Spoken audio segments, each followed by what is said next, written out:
So in the last demo, we looked at the data and what it represented and understood the use case. So let's go further now. Let's see how we can access the data and query it and how it is protected. So first of all, some extra little data points here. I'm going to showcase a couple of more things here. I'm going to look at a company. If I can find it, this is a search I've already done, so it's memorized here. So for example, Lumberco here. Now, this is a company, and the data itself has a trust score. So here, first of all, the company data may come from my CRM, for example, system that is out there. It's been ingested into the IndyKite platform from CRM. So this could happen either through event processing, like we have ingestion pipelines that run on Kafka, and we can have an event stream feeding in the platform. That's one way. Another way is to use our Capture API directly, and that Capture API can load nodes and relationships in batch as well. So those are two ways, through event streams or programmatically. In this case, we flag the source as being the CRM system, so it probably was ingested via an event because we know where it was coming from. The trust score for this, again, we have some, as I explained in the previous one, we have a trust score of 0.4, which is not very high. It goes from 0 to 1. 0.4 is like a 40% trust on this node, which means here, even though the node is complete, it has all the properties we'd expect to find for a company. I mean, not very much here in my simple use case, but it's not very fresh. Like the freshness altogether is not added here. We don't have a verification time.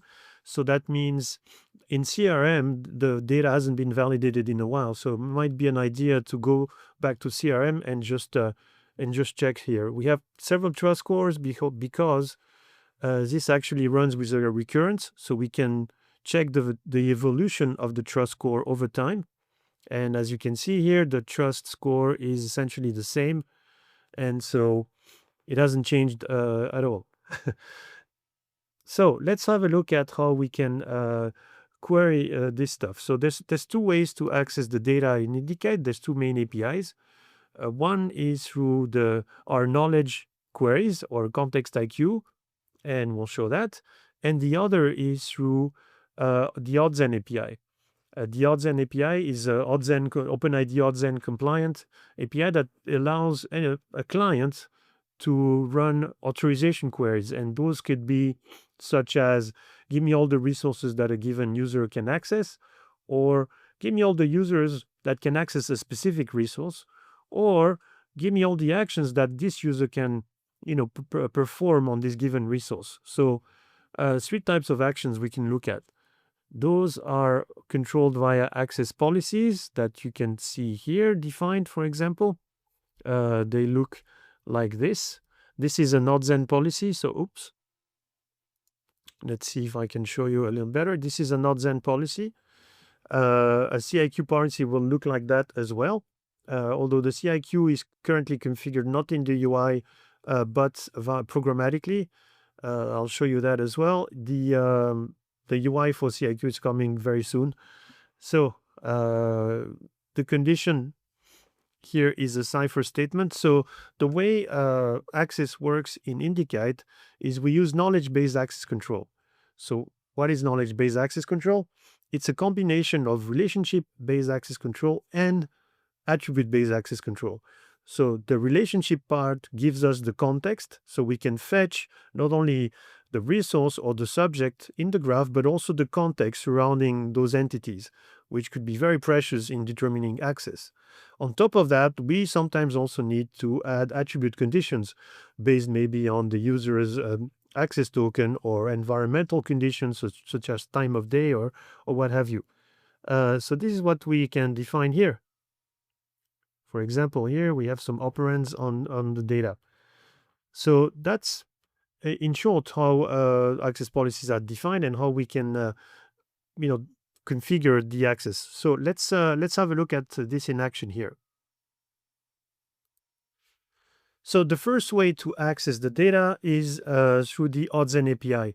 The Authn API is an authorization API, and the way it works is it just looks at the access policies and identifies subject, resource, and what they're entitled to.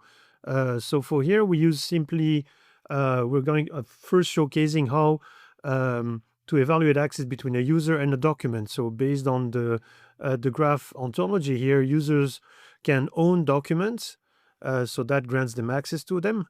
Or users can be members of groups, and groups have various entitlements over the documents. As you can see, write, owner, or read, those are the three entitlements. Same thing, users can own folders, and those folders also can grant access to the documents. Also, folders contain folders, so that's another possible path here. The last one would be through groups and folders, so users, members of groups. Groups can have some entitlements over the folder, which in turn contains the document. So that's kind of the access policies we're looking at. So given that, and here, I'm going to move my head here. And for example, we'll start with a resource search.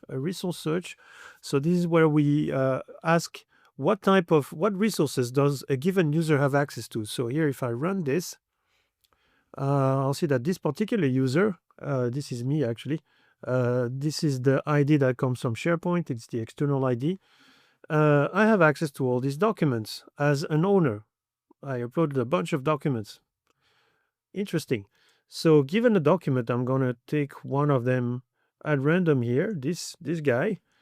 And I'm going to ask now, given a document, the one I just selected, who is the owner? Oops, so let me replace this. And who is the owner? We should see, oh, it's got two owners. Interesting. So who can write to the document? Well, write is a distinct action from owner. In this particular scenario here, there's no semantic link between them. If owner was like write, I guess we should just ask own, and that would give us that. So the action search is where, given a user, we're asking what type of actions that user can perform on a given resource. So here in the same document, and here we can say read, create, update, delete. Oh, so update was the right action here. So for example, update, and both these users can update the document. I was wrong with the action, but so that's one way to do it. Another way is through our knowledge queries, or CIQ, context IQ queries, and I've defined a couple here. So one is read the user jobs and apps. So in the graph, we have some users that have some jobs, and those jobs give them access to some apps. Like in this particular scenario, some users are advisors to the client companies of the bank, and so they need to be able to access the advisors app as advisors, so as administrators or writers. So that grants them access to some apps. So if I were to clear the responses here and just show you how this works, I'm just running the query that I've predefined. And here we have a list of nodes. So we have access to the finance app, and there's a relationship that grants this the relationship from the user to the target node, which is finance. This is the finance app. And as we can see, the user can write or have it. Anyway, rel grant. So that's the type of query that you can run here. Another one would be using a bearer token. So this query was run using an administrator type of access, which is just providing the client assertion, the J-out of the client, without worrying about who is the actual user that is asking the question. So here we have another query that we've predefined, and this one requires a login, so a user token. So I'm going to first log in here. I have a client app that I can use for logging in. We use Auth0 for logging here. So I'm going to log in. This initiates a login through OAuth session with Auth0. I'm logging in using my Microsoft account, my SharePoint company account. And here, login, I'm going to get an access token eventually. And here it is. Now that I've logged in, I can reuse this access token in my query. And here I can just override the user token. Whoops. There we go. Yep. And send that. So now I'm running a CIQ query as myself. So here I will only get a list of documents that I myself have access to. So here we have it. I'm not going to get anything that I don't have access to. So here we can see the knowledge query returns more properties than the odds n one. It returns actual useful information here, document titles and so forth. But we can define our properties, our queries in any way we want. The way to define these CIQ queries and policies is done through REST as well. So I mean, don't necessarily need to go through that, but we have proper documentation. You can create CIQ policies like so.